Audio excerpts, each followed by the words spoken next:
르비딤에서 식수 문제를 해결한 직후에 하나님은 아말렉을 치도록 하십니다. 이제 이스라엘은 처음으로 전쟁을 시작하게 되는 것입니다. 아말렉은 에서의 아들 엘리바스가 첩을 통해 낳은 아들이므로 아말렉 족속은 이스라엘과 친척민족이 됩니다. 아말렉의 후손들은 첩의 자손이어서 그런지 에돔으로부터 갈라져 나와 가나안 지역의 남방과 시나이 반도에서 주로 목축과 유랑 생활을 하며 살았습니다. 그들은 에서의 혈통답게 약탈을 많이 하고 살았으며 전쟁에 능한 사람이기도 합니다. 그런데 그들이 이스라엘 민족을 공격하여 우자베하게 사람들을 죽이고 괴롭힌 것입니다. 신명기 25장 18절에서 이스라엘이 길에서 피곤할 때 약한 자들을 쳤다는 말씀으로 보아 그들은 이스라엘이 르비딤에 도착하기 전 목마르고 피곤하고 힘들 때 뒤에 처지고 약한 사람들을 공격한 것 같습니다. 이스라엘은 이집트에서 노예로만 살았을 뿐 전쟁은 한 번도 해본 적이 없습니다. 그러므로 전투를 치를 만한 능력이나 기술, 패기 같은 것은 갖추지 못한 상태입니다. 인간적인 계산으로만 본다면 이 전쟁은 패배 확률이 높고 매우 힘든 싸움이 될 것입니다. 그러나 그들은 여호와 하나님의 명령과 하나님이 도우실 것이란 믿음만으로 전쟁을 시작합니다. 모세는 여호수아에게 군대의 선발과 편성, 전투 방법 등을 모두 이름합니다. 여호수아는 에브라임 지파 눈의 아들로서 그의 원래 이름은 호세아인데 모세가 여호수아로 바꾸어 줍니다. 호세아는 구원이라는 뜻인데 여호수아로 개명하면 그 뜻이 여호와께서 구원하신다가 됩니다. 여호수아의 원래 히브리 발음은 예슈아입니다. 그런데 그리스도이신 예수님도 히브리어로 예슈아이므로 두 사람의 이름이 같은 것입니다. 여호수아는 후에 이스라엘 민족을 본향인 가나안으로 이끌고 들어가는 사명을 맡고 예수님께서는 성도를 영원한 천국으로 이끌어가는 역할을 맡게 되므로 두 사람의 이름과 역할이 모두 같은 것입니다. 따라서 여호수아는 세상의 온갖 악한 마귀를 물리치고 우리를 천국으로 인도하시는 예수 그리스도의 모형이라 할 수 있습니다. 그리스도의 예표가 되려면 그의 믿음도 그만큼 깊어야 할 것입니다.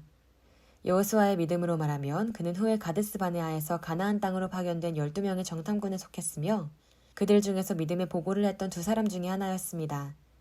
그는 모세의 시종으로서 가나안 땅에 들어가기까지 40년 동안 변함없이 모세를 보조한 충성된 사람이었습니다.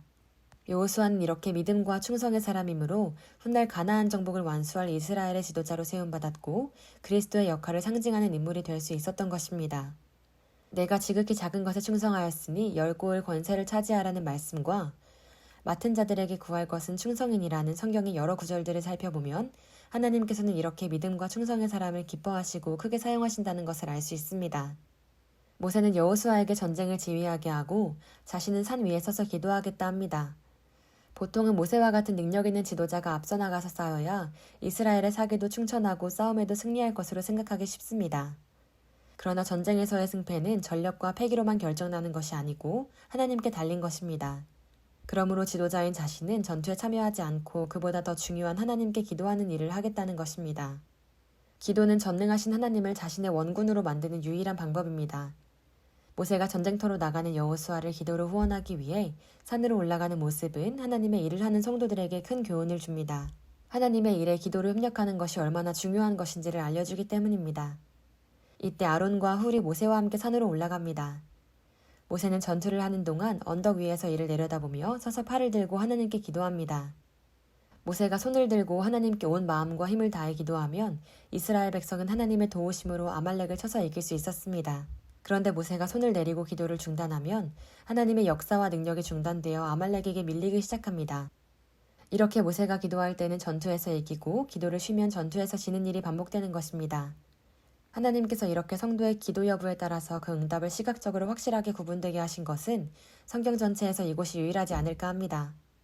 하나님께서는 왜 이렇게 하시는 것일까요? 이는 전쟁의 승패가 하나님께 달려있으며 하나님의 역사로 이기는 것이지 사람의 힘으로 이기는 것이 아님을 확실히 보여주기 위함이라 여겨집니다. 더욱 중요한 것은 이 전쟁이 앞으로 벌어질 수없이 많은 전쟁 중에서 처음 시작이라는 것입니다.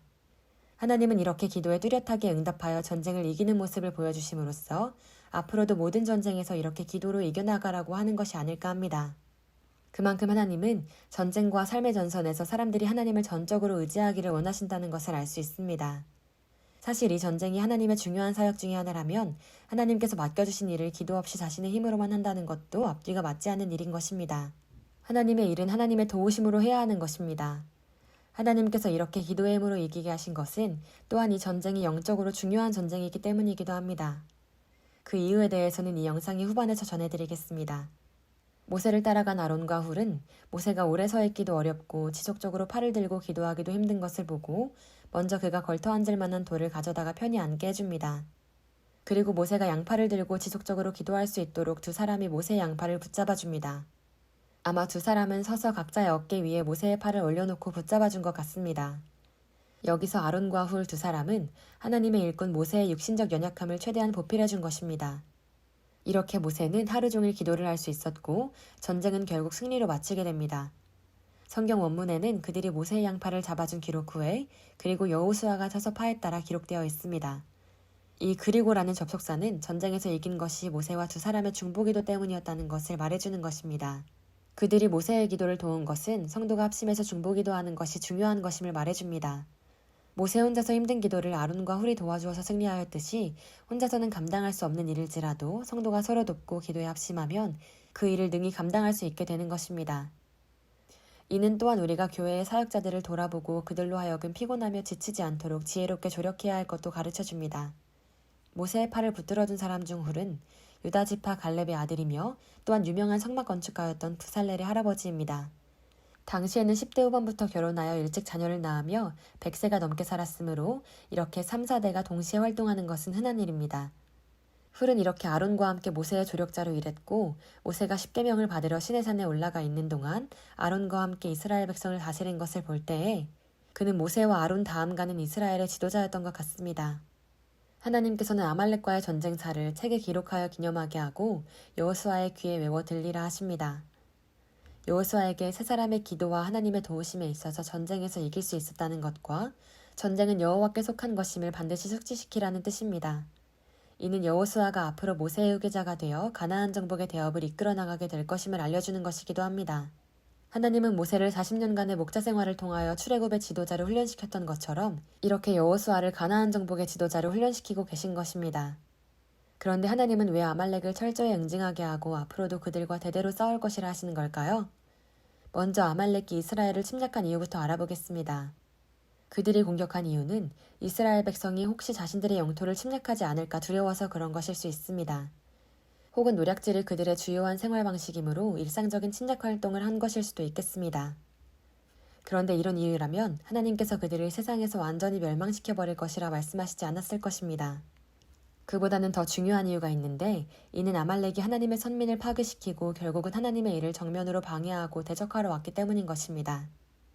이는 신명기 25장 18절에서 그들이 내가 피곤할 때에 내 뒤에 떨어진 약한 자들을 쳤고 하나님을 두려워하지 아니하였다는 구절을 통해 추측할 수 있습니다. 즉, 그들은 약탈을 목적으로 한 것이 아니고 고의적으로 방해를 하려고 왔기 때문에 그냥 음식과 재물을 뺏어가기보다는 약한 사람들을 쳐나간 것입니다. 또한 이는 그들이 하나님을 두려워하지 않는 오만함을 근간으로 삼는다는 것입니다. 하나님께서 이스라엘과 함께 하신다는 사실을 분명히 알면서도 전능하신 하나님을 비웃고 그의 계획에 의도적으로 정면 도전한 것입니다. 그들의 의도와 행태가 하나님의 구원 사역을 방해하는 사탄의 일을 한 것과 같은 것입니다. 그러므로 하나님은 사탄의 세력과 대대로 싸우리라 말씀하신 것 같습니다. 또한 광야에서 하나님의 신앙 훈련을 받느라 피곤한 이스라엘 자손들을 공격하여 그들의 발걸음을 더 무겁게 했으니 하나님이 그들을 매우 안 좋게 보시는 것 같습니다. 그뿐만 아니라 하나님께서 이스라엘을 완전한 국가 조직과 믿음이 강한 군사들로 세울 때까지는 전쟁을 피하게 하고 싶었는데 아말렉은 하나님의 이 계획도 무산시켜버렸습니다. 이렇게 피조물의 창조자 하나님께 도전하고 그의 사역을 비웃고 여러 가지로 그의 일을 망쳐버리려 한다는 것은 참으로 가당찮은 일입니다. 이는 또한 육신에 속한 에서의 후손이 영에 속한 야곱의 후손을 멸하려 한 것입니다.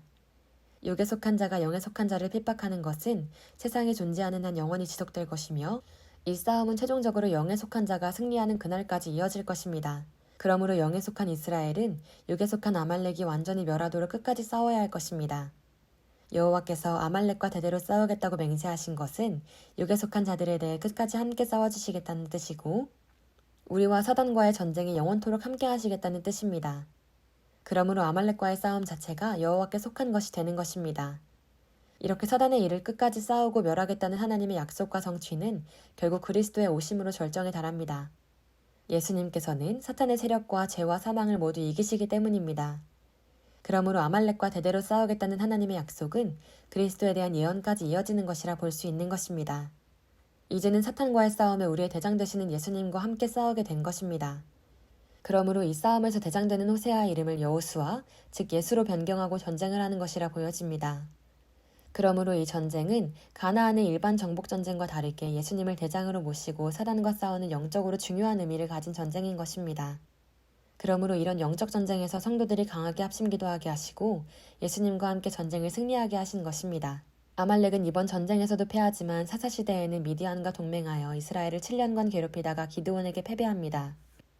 그 후에는 또 사울 왕에게 패한 적이 있고 다윗에 의해서도 노략당하며 마침내는 히스기야 왕 시대의 시므온 지파에 의해 남은 사람들이 섬멸됨으로써 육신적으로는 하나님의 예언이 최종 성취됩니다.